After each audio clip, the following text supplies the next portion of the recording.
예, 대한민국 유일의 지상파 뉴스 채널 YTN 라디오가 보내드리고 있는 뉴스 정면 승부. 저는 진행을 맡고 있는 명지대학교 정치외교학과 신유리고요. 자, 이제 3부 시작해 봅니다. 3부는 이번 주 승부인데요. 진짜 승부가 되실지. 그리고 지금 저희 방송을 퇴근길에 듣고 계신 분들도 많으실 텐데 지금 차가 엄청 밀리는 모양입니다. 이 밀리는 차가 밀리는 상황을 뚫고 오늘도 두 분 나와 계십니다. 먼저 인사이트 K의 배종찬 연구소장 나와 계십니다. 어서 오십시오. 안녕하십니까, 배종찬입니다. 그리고 휴먼앤데이터의 이은영 소장이십니다. 안녕하십니까? 네, 안녕하세요. 이은영입니다. 예, 저는 오늘 고민을 많이 했습니다. 두 분이 늦으시면 저 혼자 무슨 얘기를 해가지고 오실 때까지 기다리나. 와, 이 여러 가지 고민을 했는데 다행히 두 분이 와주셨어요. 교수님은 혼자서도 가능하신 그 유일한 방송인이시죠. 왜 그러십니까? 네. 자, 이번 주 승자부터 꼽아볼까요? 먼저 배종찬 소장님. 네, 오늘 조금 사설을 하고 들어가야 될 것 같습니다. 이제 승자는 한동훈 장관으로 꼽았는데 예. 사실 제가 이걸 승자로 꼽았었어야 되는 거 아니었느냐. 이 현대자동차 이 생산직 채용, 예. 이른바 킹산직, 예. 킹산직이라고 불리는데 알고 계십니까? 킹산지. 예. 연봉이 1억이 넘고 예. 휴일수당까지 포함. 네. 현대 예. 아니 그러니까 지금 뭐 취준생은 물론이거니와 심지어는 공무원들까지도 현대차 지원해야 되겠다. 경쟁률이 엄청 높더라고요. 아니, 예. 홈페이지 자체가 마비됐어요? 마비됐어요. 네. 그 잘하시는 거 보니까 혹시 거기 어플라이 하신 거 아니에요? 너무 크게 웃으시는데 깜짝 놀랐어요. 네, 놀랐어요. 이게 왜 그러냐면 네. 찔렸다 그런 이런 표현이 들킨 거죠. 예. 아니 근데 강조드리고 싶은 말씀은 뭐냐면 이 현대자동차 생산직입니다. 예. 상당히 고될 수도 있고 뭐 사교대가 될 가능성이 상당히 높다고 하는데 그럼에도 불구하고 높은 임금 그다음에 정년이 61세인가 62세까지인가 보장이 60세까지 되는군요. 보장이 되거든요. 게다가 현대차는 또 노조가 막강하기 때문에 퇴직을 한 이후에도 여러 가지 또 혜택들이 있고요. 네. 그러다 보니까 현대차 생산직으로 가겠다. 예. 이런 노량진에서의 바람이 불 정도로. 예. 그러다 보니까 진짜 이거야말로 승자 아니냐 이런 생각이 들었습니다. 네. 진짜 그러네요. 네네. 예. 다 같이 지원할까요? 교수님도. 저도 근데 저는 나이가 걸려가지고 이게 참 그게 안타까워요. 예. 예. 본론으로 들어가겠습니다. 예. 이번 주 승자를 한동훈 장관으로 꼽았습니다. 워낙 체포 동의안 이슈가 컸었고 네. 그리고 지금 결국 부결은 됐습니다만 그래도 정치적으로 한동훈 장관의 이 15분 체포 동의안에 대한 설명이 상당히 또 조명을 받고 있거든요. 네. 물론 이제 정치 성향에 따라서 다를 수 있습니다. 그런데 이제 보수 지지층 또 보수 성향의 유권자층에서는 한동훈 장관의 이 체포 동의안 설명이 명문이었다. 또 이 설명으로 인해서 또 더불어민주당 의원들 중에서 찬성표나 무효표가 더 나왔던 거 아니냐 이런 이야기가 나올 정도로 일약 또 대선 후보로서 더 부각되는 그런 모습 총선은 당연히 나가야 된다 네. 이런 이야기가 나올 정도로 동의안은 부결됐지만 예. 한동훈 장관의 정치적인 앞으로의 이 가능성이라고 하는 문은 활짝 열렸다 가결됐다 아하. 이런 평가가 나오고 있습니다. 그런 의미에서 예. 갤럽에서 이은영 조사한 소장. 거에 보니까 차기 지도자로 한동훈 장관이 꾸준히 2위를 지금 유지를 하고 있어요. 네. 예, 이번 지금 28일에서 2일까지 한 그 갤럽 조사를 보면은 그 갤럽 조사의 자세한 사항은 제가 앞서 2부에서 말씀을 드렸기 때문에 네네. 1부에서 말씀을 드렸기 때문에 추가하지 않았더니. 추가하지 않아요. 추가하지 않으셨어요. 예. 그래서 어쨌든 이 한동훈 장관이 계속적으로 이제 인지도를 높이고 있고 또 이분이 뭐 하고 나오면 무조건 완판이에요. 이번에도 뭐 머플러가 완판이 됐다는 기사가 나왔는데 어쨌든 그 이재명 대표 그 구속과 관련한 체포영장 전에 이제 법무부 장관이 그 뭐 영장 사유에 대한 걸 이렇게 이야기를 했다라는 것 자체가 굉장히 좀 특이할 만한 일이고 그리고 이분이 지금 이야기할 때 100만 원짜리 휴대폰을 주인 몰래 10만 원짜리 시로 판 것이다. 그래서 이게 지역 토착 비리다. 이렇게 규정을 했거든요. 근데 사실 이게 100만 원짜리를 10만 원짜리를 팔면 주인이 가만히 안 놔두겠죠. 멱살 잡고 난리 나겠죠. 근데 이런 좀 적절하지 않은 비유를 해서 어쨌든 저는 이런 게 잘 비유가 돼서 설명이 잘 됐다면 오히려 가결이 됐었을 텐데 그러지는 못했다. 그래서 왜 승자로 꼽으셨을까 그 생각을 좀 했어요. 그러니까 이은영 선생님께서 잘 이야기를 해주신 거예요. 제가 분명히 말씀드렸죠. 정치 성향에 따라 평가는 다를 것이다. 그런데 이 보수 성향의 유권자층, 국민의힘 지지층에는 상당히 정치적으로 더 주목받는 기회가 됐다. 이런 말씀을 드리는 거죠. 뭐 제가 두 분 전문가 앞에서 이런 얘기를 하는 게 좀 그래요. 근데 네. 왜냐하면 이 소장님이 그 말씀하셨잖아요. 네. 그 차기 뭐 대통령 네네 차기 정치자, 정치 지도자. 지도자. 예. 근데 사실은 제가 생각할 때에는 네. 지금 거기에 뭐 커다란 의미를 부여하기는 좀 힘들지 그렇죠. 않나라는 생각을 하거든요. 그럼요. 네. 아까 이제 인지도라고 인지도 얘기하셨죠. 예. 네. 그러니까 이거 차 속에서 네, 들으신 거예요. 들었습니다.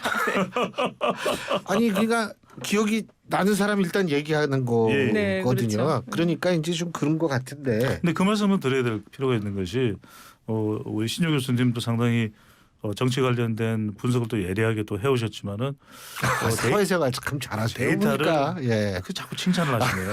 그런데 데이터를 보면은 결국 인지도 다음으로 가는 것이 이 호감도고 예. 호감도 다음에 결국 투표까지 하게 만드는 게 충성도거든요. 근데 네. 여하튼 인지도가 중요하더라고요. 인지도가 없으면 예. 그러니까 이따가 또 말씀드리겠습니다만 국민의힘 전당대회에서 이제는 조금 어느 정도 그 한계가 이제 해소되긴 했는데 김기현 후보가 초반에 지지율이 안 나왔던 것도 김기현 후보가요. 인지도가 인지도 문제죠. 여전히 문제였죠. 정치권에서는 뭐 김기현 후보를 알겠지만 예. 대중 인지도가 높지 않았던 점이었는데 그런 점에서는 인지도가 또 상당히 중요한 거죠. 예. 그렇죠. 근데 사실 김기현 후보 입장에서 볼 때 그게 좀 억울할 거예요. 왜냐하면 네. 이분이 저 대선 그 무렵에 원내 대표까지 했었거든요. 그렇죠. 그렇죠. 근데 인지도가 낮다 주변에서 막 그러니까 본인의 입장에서 볼 때 아니 왜 내가 인지도가 낮지 이렇게 생각을 하실 수도 해요. 맞습니다. 충분히 안 그러실 그렇습니까? 수 있어요. 그죠? 네, 네. 맞아요. 근데 수도권에서는 확실히 인지도가 좀 떨어지시는 것 같아요. 예. 그러니까 좀 임팩트가 있어야 되는데 그게 없었고 어허. 어쨌든 이 한동훈 장관에 대해서 이제 다시 설명을 해보면 한동훈 장관이 인지도는 지금 계속 높아져 가고 있어요. 그런데 이제 아까 말씀하신 그 호감도 부분에서 제가 볼 때는 지금 이 검사 출신 이제 정부 요직에 들어가신 분들이 뭐 이복현 금감위원장이라든지 이런 분들과 이제 이분이 비교가 되는 거예요. 태도면이. 그래서 이번에 이제 그 국회에서 설명을 하셨지만 그 한동훈 장관이 좀 품격은 점점 없어져 가고 있다. 이렇게 좀 보시는 분들도 늘어나고 있는 것 같아요. 그러니까 이제 예정 선생님하고 저하고의 이 분석에서 가장 큰 차이는 예. 정치적 성향에 따라서 다를 수밖에 없다는 것이거든요. 그러니까 더불어민주당 지지층에서는 한동훈 장관이 뭐 꼴도 보기 싫겠죠. 말하자면 여러 가지 현안에서 부딪히고 더군다나 이제 이재명 대표의 수사의 전면에 서 있는 예. 한동훈 장관을 뭐 좋아할 리가 만무하겠죠. 그런데 반대로 국민의힘 지지층에서 보면은 총선에 나갈 가능성이 높은 한동훈 장관의 경우에는 이재명 대표와 이렇게 대결 구도가 만들어지는 것이 오히려 정치적인 무게감은 더 키울 수가 있는 것이거든요. 예. 뭐 교수님 말씀하셨던 대로 지금 당장은 인지도겠지만 자기 자신의 정치적 중량감을 키우는 데는 이번 체포동의안 설명이 15분이 기회가 됐을 수가 있는 거죠. 근데 이번에 그 체포동의안 설명할 때 이제 주요한 그 프레임이 이제 지방 토착 비리가 중요한 프레임이었는데 예. 뭐 몇 가지 얘기를 했지만 네. 핵심은 그거였는데 사실 이제 그런 프레임이 지금 정치권에서 받아들여지기에는 앞으로 이제 지방자치단체장을 했던 사람들에 대한 수사가 들어갈 것이다. 전혀 엉뚱한 방향으로 지금 튀어가고 있더라고요. 그래서 어쨌든 이 한 장관의 아까도 제가 태도를 말씀드렸는데 그 저와의 분석의 차이는 여성의 시각으로 좀 남들이 안 보는 부분을 제가 본다는 부분을 좀 지적하고 싶은데 이 태도 부분이 이제 다른 검사 출신의 정보 요직에 들어가신 분들하고 자꾸 이제 비교가 되는 거예요. 그래서 한동훈 장관에 대한 아주 나쁜 별명이 중위 장관이라는 얘기가 있어요. 뭐예요? 중학교 2학년처럼 따박따박 말대꾸하고 대든다.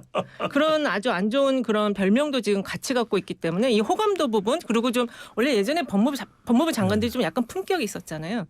그 부분을 좀 빨리 이렇게 좀 채워나갈 필요가 있다. 저는 그렇게 좀 보고 있습니다. 잠깐만요. 저기 두 가지 정도만 말씀을 드리면 이전에 법무부 장관이 품격이 있다는 것은 누구를 두고 하시는 말씀인지 황교안 지금 이해하기 힘들 것 같고 황교안 지금 후보님도 그러니까 상당히 품격이 이전에 있죠. 법무부 장관이 네. 품격이 있었던 사람도 있었고 품격이 없었던 사람도 있는 것이고요. 그러니까 이제 정치적으로 해석하기 나름인 것 같아요. 그러니까 거듭 말씀드리지만 모든 사람들이 한동훈 장관을 좋아할 것이다. 저는 이런 평가는 해서는 안 되고 할 수도 없는 일이고 제가 말씀드리는 것은 지지층 내에서 중량감을 키웠다는 말씀을 계속 드리고 있거든요. 예. 그런 점에서 이제 승자로 꼽은 거죠. 예. 저와 의견을 달리하는 사람도 당연히 있겠죠. 그런데 이제 마찬가지입니다. 그러니까 여성들도 20대 30대 여성들에게는 한동훈 장관의 태도가 껄끄러울 수는 있겠습니다만 또 50대 60대 이상 어머니들 사이에서 중년 여성들 사이에서는 엄청난 이미지가 있거든요. 그러면 그 이미지는 또 호감으로 올 수도 있는 것이고, 그러니까 그렇죠. 비호감인 경우도 있고 호감인 경우도 있는데 제가 오늘 성자로 콕 집은 이 가장 중요한 기준은 정치적으로 지지층 내에서 보수층 내에서 중량감을 키웠다는 점을 강조드리는 거죠. 근데 이 코너는요 참 이 진행하기가 편해요. 네. 두 분이 알아서 딱 주고받고 막 이래가지고 그러니까요. 되게 편한데 아니 근데 이게 주고받는 건 또 좀 종류가 있어요. 두 분이서 막 싸우려고 막 달려들면 네네. 그러면은 이제 막 등에 솔직히 땀도 나고 야 이 정신 바짝 세워가지고 이거 어떻게 말리나 이런 생각하는데 두 분은 어떤 코너인지 알고 있어요. 네. 적절한 수위에서 그냥 이렇게 말씀을 하시니까 제가 굉장히 마음이 뿌듯해집니다. 근데 한 가지 더. 이 정순신 변호사 아들 학폭 논란 두고서 인사검증 부실 그렇습니다. 이런 얘기가 나와서 예. 그런 거는 좀 한동훈 장관이 아마 정치적 책임을 약간의 사과는 지금 예, 사과 비슷한 발언을 했어요. 그렇게 얘기를 한 것 같은데. 예, 왜냐하면 이제 민정수석실의 인사 검증 기능을 이쪽에 가져갔는데 이 정순신 그 국수본부장은 이미 공중파에서 보도가 이제 됐었거든요. 그만뒀으니까 국수본부장은 아니죠. 그렇죠. 이제 예. 전이라고 하기도 그런데 전도 아니죠. 임명도 안 됐으니까. 임명도 안 안 됐죠. 됩니다. 지명자라고 해야 되는 그것도 이상한데. 뭐 국수본부장 낙마 인사 낙마자. 뭐 이렇게 네, 낙마자라고 표현을 해야 네. 되겠네요. 예. 예. 이분이 지금 KBS에 이미 5년 전에 보도가 됐었기 때문에 약간의 서치만 했으면 이거는 아마 낙마자 전에 아마 이게 거론이 안 됐었을 거예요. 리스트에 안 올라갔을 건데. 예. 근데 이분이 지금 한동훈 법무부 장관 뭐 사시 동기라는 얘기가 있어서 그래서 그냥 이미 오래전에 12월부터 이분이 내정이 됐었다라는 얘기도 정치권 주변에서는 있거든요. 그건 설이니까. 설이 있어서 그래서 이 부분에 있어서 어쨌든 좀 책임은 져야 될 것이다. 예. 어쨌거나 저도 한동훈 장관이 책임으로부터는 자유롭지 않을 것 같아요. 그러니까 예. 그 책임을 어느 정도 지느냐, 뭐 도의적인 책임 정도냐, 사과 정도냐, 아니면은 뭔가 좀 다른 책임 있는 태도를 또 추가적으로 하느냐의 차이는 있겠지만 여하튼 구멍이 생긴 것만은 분명 아니겠습니까? 더 중요한 것은 그런 사과도 필요하겠지만 이런 구멍이 재발되지 않도록 보완이 돼야 되겠죠. 당연하죠. 이게 뭐 인사 논란이라는 게 매 정권마다 계속 반복되는 거니까요. 그렇죠. 사실은. 네. 예. 자, 이은영 소장님이 꼽은 그 승자는 뭡니까? 저는 어쨌든 그 체포 동의안 부결 자체를 승자로 꼽았는데요. 지금 이 이제 부결이 된 직후에는 상당히 당내에서 뭐 수박을 찾아내자 막 이렇게 격앙되는 분위기들이 막 있었어요. 지금도 있는 거 아니에요? 지금도 있는데 조금 이제 이재명 대표와 그다음에 그 친명계 의원들 뿐만 아니라 이제 지도부에서 이거 좀 자제를 하자. 우리가 지금 단결해야 된다. 이렇게 지금 이야기를 하고 좀 자제를 시키는데 오늘 그 분위기들을 보니까 갑자기 당원 가입이 그렇게 증가를 했대요. 그래서 이게 지금 전화위복이 되는 그런 형국으로 지금 분위기가 바뀌고 있다. 그래서 어쨌든 이 부결안에 대한 부분을 저는 승자로 꼽았습니다. 예. 저는 뭐 배종찬 소장. 동의하기 어려울 것 같아요. 왜냐하면 이재명 대표도 자신했을 테고 그리고 이재명 대표 주변에 친명계 의원들도 170표 이상의 압도적인 부결을 자신했었잖아요.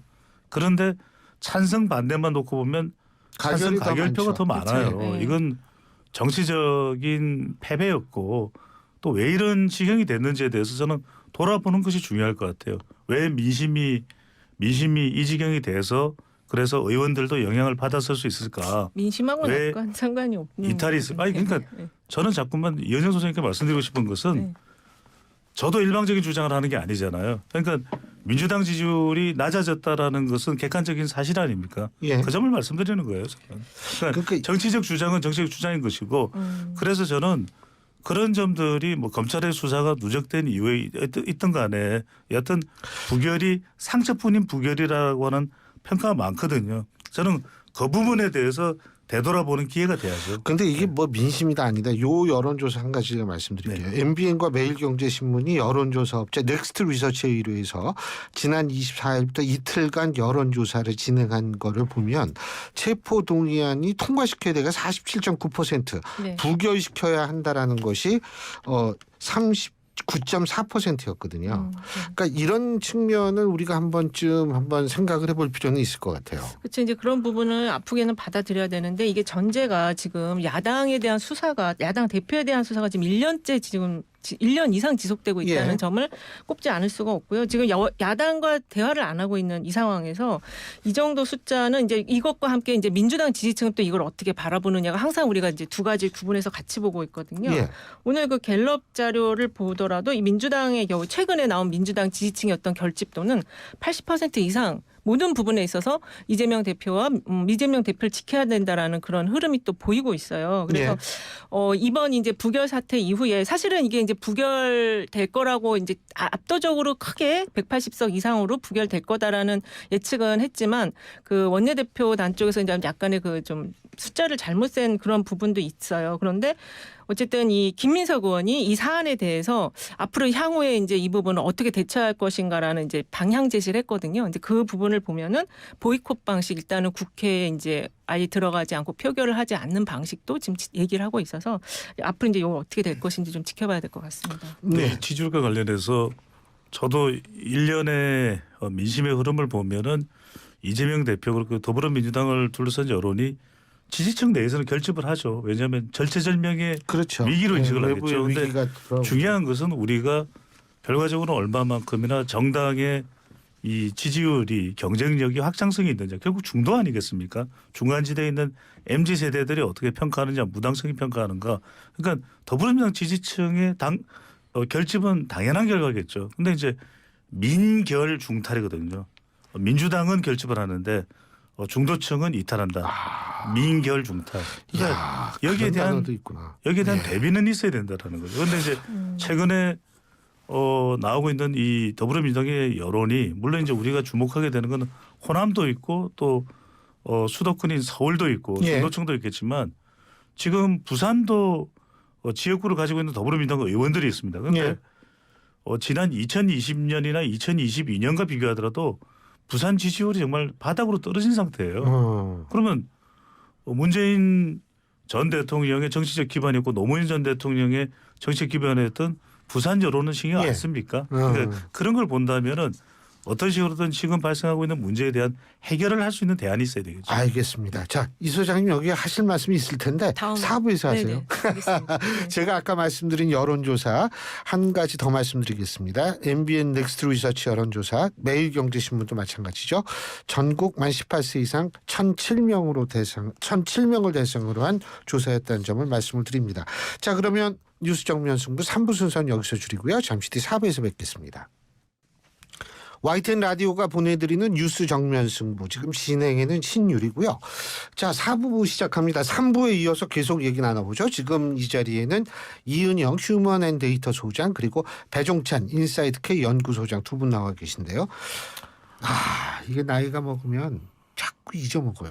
아까 네네. 무슨 얘기를 하다가 넘어갔나. 이제 아까 뭐 사자 뭐라 그러셨죠? 민심과 달라. 민결 중탈. 민결 중탈. 네네.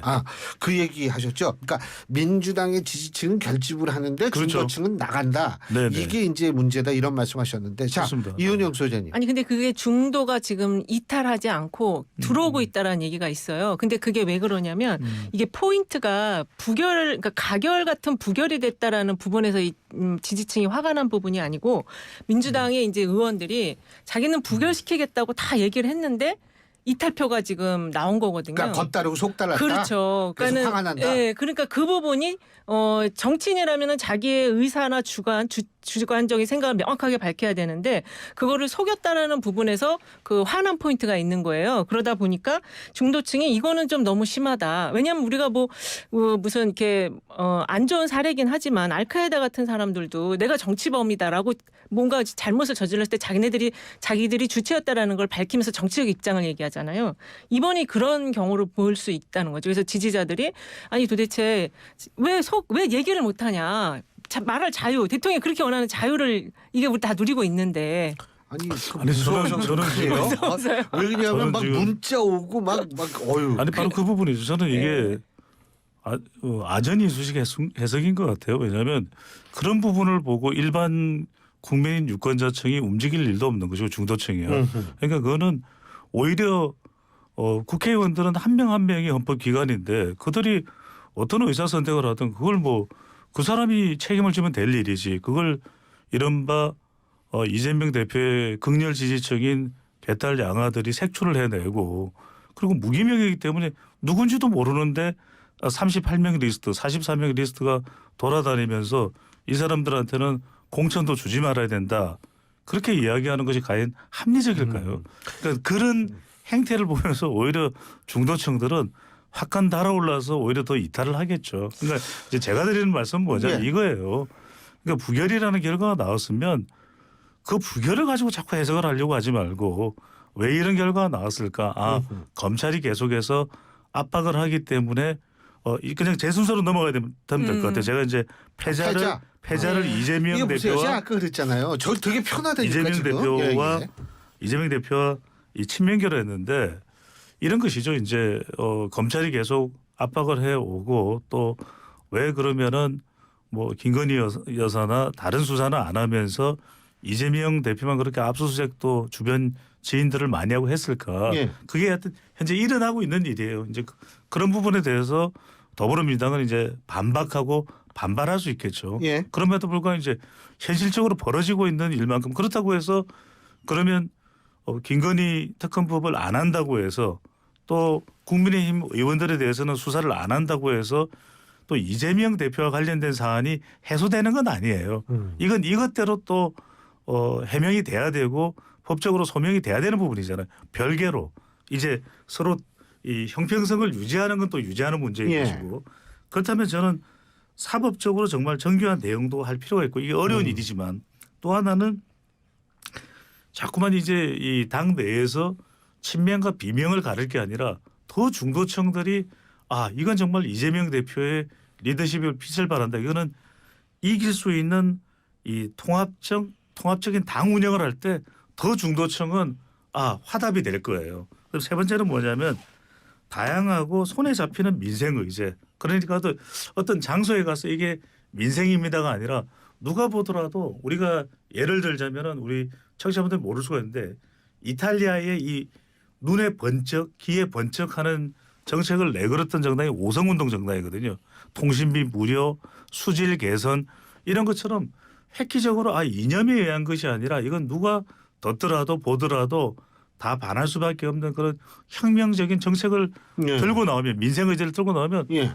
이건 좀 다르다. 더불어민주당이 180명, 169명의 의원들이 작동하니까 다수당이 다르네.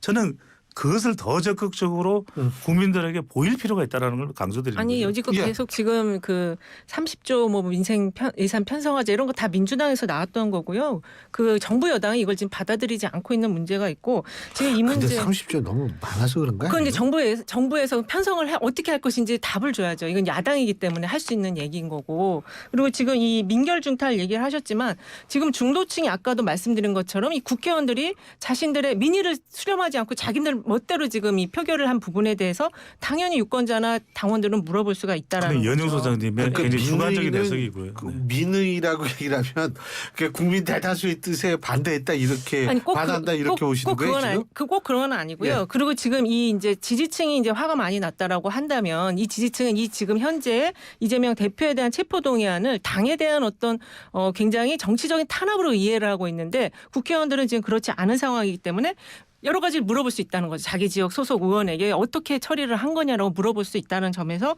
저는 뭐 충분히 지금 지지자들의 성난 마음은 이해가 된다. 그리고 지금 당 지지율이 좀 빠지긴 했지만 그래도 그 속에서 결집도가 생겼고 그리고 중도 표심도 일부는 들어오고 있대요. 지금 오늘 같은 경우도 수천 명이 당원 가입을 했다라는 거예요. 그래서 이게 2016년에 그 민주당에서 당원들이 가입한 걸 어떻게 중도층이 유입을 했다고 해석을 할 수가 있나요? 그거는 이제 어쨌든 그 들어오는 표를 그러니까는 당원 가입을 하는 사람들의 이야기가 당이 이렇게 가서는 안 된다. 의원들을 한번 근데 다 이제 그분들이 교체하자. 중도층이냐 이거를 박 소장님이 어떻게 중도층이지 않냐 이걸 여쭤보신 것 같아요. 저는 이제 그 부분도 그렇게 말하고 들어오시는 분들도 중도층의 일환이다라고 보고 있는 거죠. 예, 연령대라든지, 보시고 있는 것이다. 예, 저는 네, 이제 개인적인 개인적으로. 생각인 거죠.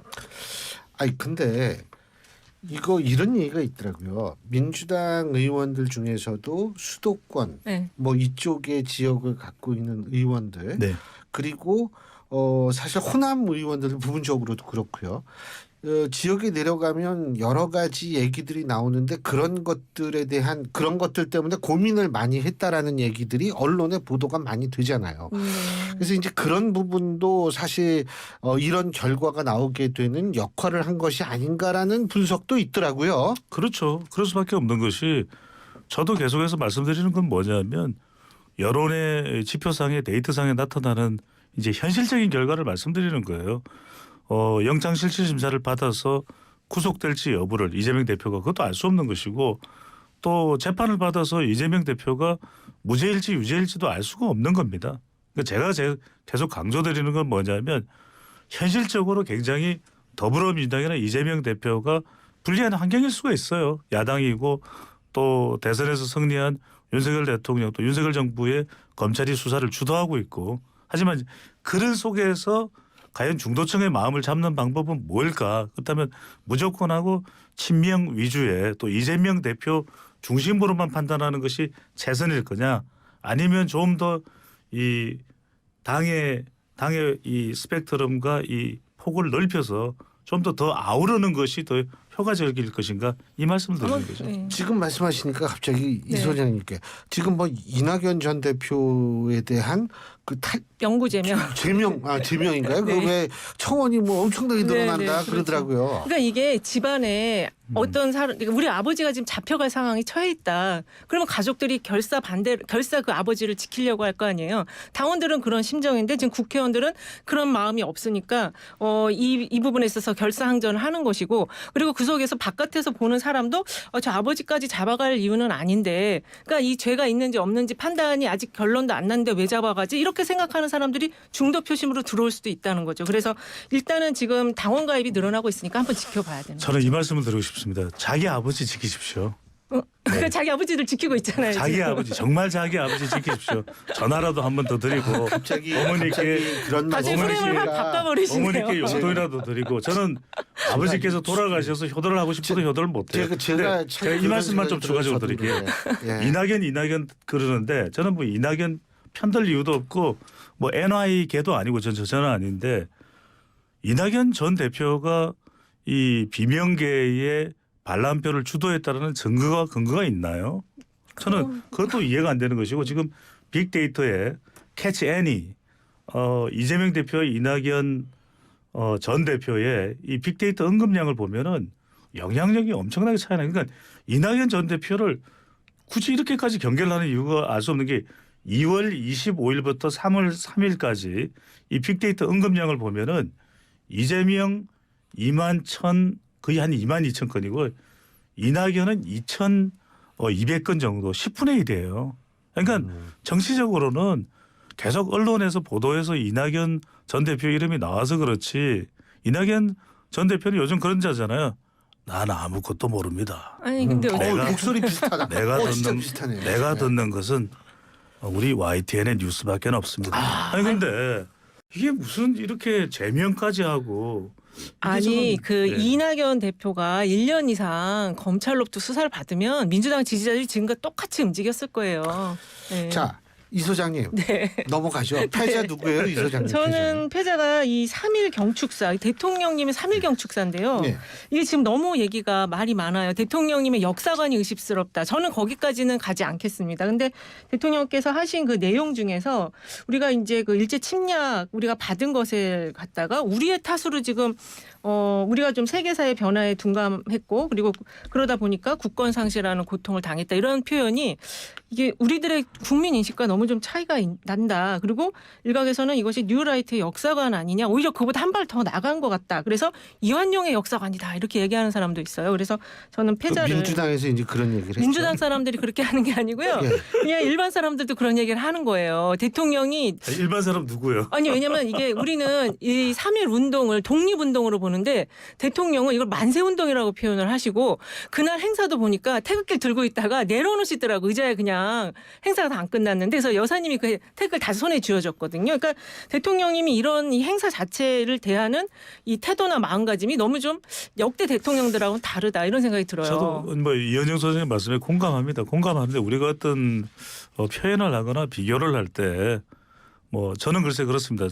적정한 수준이라는 게 있는 것 같아요. 그러니까 말은 굉장히 자극적으로 이야기할 때 더 강하게 전달될 수는 있는데 그래도 윤석열 대통령을 이완용과 비교를 하기 시작하면은 뭐 이건 끝도 없는 이야기가 될 것이고 대통령이 좀 아쉽죠. 왜냐하면은 결국 대통령의 메시지라는 것은 구체성 또 균형성 또 공감성이 중요한데 공감성에서 국민 여론에 미치기는 좀 미흡한 그런 내용을 담고 있어요. 그래서 저는 그런 부분에 공감을 합니다. 그래서 아쉽고 적어도 대통령의 기념사라면 좀 더 손이 다듬어져서 그런 국민들의 이 정서적인 내용 부분을 좀 담아낼 수 있어야 되는데 한국갤럽이 우리가 이제 데이터를 많이 이야기하는 시기니까 한국갤럽이 자체 조사로 지난해 8월 9일부터 11일까지 지난해 이제 강복절을 앞두고 실시했던 조사 결과인데 자세한 사항은 조사 기관의 홈페이지에서 확인 가능합니다. 이 조사 결과를 보면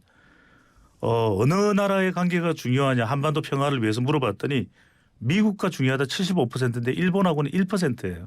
그다음에 경제도 미국 52% 중국 37%인데 일본이 1%입니다. 자 일본이라는 근데 왜 이렇게 여행을 많이 가요? 일본이 그 이야기를 들어보십시오. 일본이라는 나라에 대해서 일본 나라입니다. 호감이 간다가 21, 비호감이 70%인데 일본 국민은 다릅니다. 일본 국민에 대해서 호감이 간다는 의견은 46, 비호감은 38이에요. 그리고 이제 20대의 경우에는 일본 국민에 대한 호감도가 무려 62%입니다. 일본 국민에 대한. 그러니까 20대들은 보면 국민과 역사를 분리하는 거. 다른 거죠. 그래서 이제 일본에 대한 여행하는 것도 상당히 좋아하고 일본에 대한 인식이 그냥 과거사에만 국한되지 않는데 이건 이제 전체라기보다는 일부분이고 또 일부분의 이 분야이고 하기 때문에 대통령의 기념사는 일본의 이 과거사에서의 문제점 그리고 미래로 가기 위해서는 선제적으로 해결해야 될 것들이 어떤 과제가 있는지를 분명히 적어도 3.1절 기념사라면 담아냈어야 되는 것이 맞는 그렇죠. 것이죠. 협력의 네. 파트너라고 말하기 전에 그건 일반적인 차원에서 협력의 파트너는 모든 국가들이 다 협력의 파트너고요. 근데 그 전에 지금 말씀하신 강제징용 문제가 지금 아직은 해결이 안 됐잖아요. 과거사 문제가. 그래서 그거를 좀 3.1절 그 독립 기념사에서는 반드시 얘기를 했어야 되는데 지금 가장 언론에서 많이 지적하는 거는 역대 대통령보다 시간이 짧았다라는 지적을 계속해요. 역대 대통령들은 20분 이상 이 기념사를 했는데 대통령 5분 이내 끝냈다. 5분 정도에서. 그래서 이거 자체의 중요성을 너무 좀 가볍게 생각하는 거 아닌가. 근데 뭐 시간이 길고 짧고는 뭐 중요성의 여부를 판단하기는 그렇죠. 좀 내용이 그렇죠. 이제 그러니까 5분 이게 얼마나 네. 압축적으로 들어가 있는가. 그럼요. 내용도 마음에 안 드는데 시간까지 더 짧으니까 시간을 지적을 하는 근데 거죠. 이제 그 시간까지도 네. 이제 뭐 이야기를 할 수 있습니다만 실제 이제 일본이 어떤 생각을 하고 있냐인데 일본에서 그 다나카 미사토가 나왔던 공전의 히트를 쳤던 드라마에도 그런 표현이 나옵니다. 네. 가해자는 몰라도 피해자는 아는 법이다. 그러니까 일본은 우리가 얼마나 피해를 입은지 정작 모를 수 있어요. 관동 대지진에서 그렇죠. 우리가 얼마나 네. 대규모의 정말 집단 맞습니다. 살해를 당했는지 그러면 아직도 도쿄도에서는 그런 사과를 예. 안 하고 있거든요. 예. 그런 부분은 국민적 정서를 감안했어야 되는 거죠. 알겠습니다. 자, 승부처 넘어가야 돼. 시간 네. 다 됐어요. 자, 이 소장님. 저는 승부처를 정순신 낙마자 아들 학폭 네. 삭제 부분에 대한 게 앞으로 굉장히 좀 이슈가 크게 될 것 같아서 이 부분 처리가 가장 중요한 삭제요? 승부처. 예, 학폭 그러니까 학교 폭력했다는 그 내용이 그 삭제가 됐어요. 근데 이게 이 기록이 2년간 보관하게 돼 있거든요. 근데 이게 그 정시 이제 학교 가고 나서 요 기록이 그 즈음에 삭제가 된 거예요. 그래서 그건 처음 듣는데. 이게 어저께 확실해요. 이제 공중파에서 보도가 됐습니다. 예. 그래서 확인을 했어요. 그래서 예. 이 부분에 대한 거를 진상 규명이 필요하다. 그래서 이 부분을 가져왔습니다. 예. 자, 배동찬 소장님은 저는 국민의힘 전당대회가 결선을 갈 것인지 여부 다음 주 이제 8일 날 네. 내기할까요, 우리? 저는 결선을 지금 현재에 나오는 데이터들을 보면은 결선을 안 갈 가능성이 더 높아질 것 아, 같아요. 그래요? 네. 저는 간다고 많이 얘기를 했는데. 저도 갈 것 네네. 같습니다. 예. 예. 그럼 제가 다음 주 딱밤 맞기로 할까요? 다음 주부터 못 나오는 건가요? 예. 아니 그리고 아까 예. 그 장해찬 최고위원 후보 예. 인터뷰하셨는데 그게 굉장히 좀 파급 효과가 큰 사안이 막판에 터져가지고 그게 뭐요? 저는 뭐요? 당 대표 그 아까 그 뭐 카레이싱 부분이나 카레이싱. 또 그 웹소설인가 아설 예, 있잖아요. 예. 그런 부분이 상당히 좀 지지층들 당원들에게 영향이 큰 사안이라서 그것이 당 대표 선거까지 좀 영향을 줄 수 있을 것 같아요. 동의하세요? 저는 뭐 동의하기는 쉽지 않고요. 왜냐하면은 이 뭔가 개인의 신상의 평가가 진행되고 있는 물론 이제 장해찬 청년 최고위원 도전자가 예. 지적받아야 될 사항은 많습니다만은 예. 그걸 잘했다는 게 결코 아닙니다. 하지만 지금 김기현 후보의 땅 의혹도 그렇고 별로 정작 국민의힘 전대에는 많은 영향을 못 미치는 것 같아요. 그만큼 좀 매몰돼 있는 오히려 알겠습니다. 윤심의 힘을 실어주느냐 아니냐가 절대적인 관건이 예, 되는 전당대 승계인 것 알겠습니다. 같아요. 네. 저희 제작진이 이제 딱밥 맞기로 결정을 했으니까요. 자, 다음 주에 한번 보겠습니다. 자, 오늘 두 분 말씀 여기서 줄이겠습니다. 고맙습니다. 네, 감사합니다. 고맙습니다. 지금까지 배종찬 인사이트 K 연구소장 그리고 이은영 휴먼앤데이터 소장과 함께했습니다.